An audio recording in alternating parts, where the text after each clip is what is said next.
You know, I mean, all over the world, we have ancient myths about catastrophes of usually involving, well, always involving flood or fire, and sometimes combinations of the two. So can't get away from it.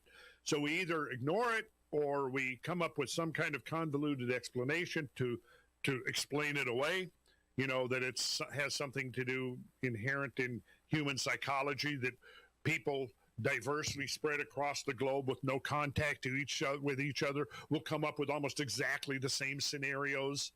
You know, so you have the biblical account of Noah and the ark coming to rest on the mountains of Ararat, and then you come to the North American continent, and you have dozens and dozens of Native American legends about a great world-destroying flood. They talk about the Great Canoe, et cetera, et cetera. How does that happen? Well, usually the way around that is to say, well, obviously there was some missionaries that came in, before this, this fur trader or whoever it was, or ethnographer, whoever it might have been. It was, George Catlin, the Indian artist, who spent time with over 100 different Indian tribes for over a period of decades and decades, reported in his book, Last Rambles, very interesting book, because what he did was he started collecting stories from the Indians. And at the conclusion of his book, he says, well, for all their different customs that they have and languages and traditions,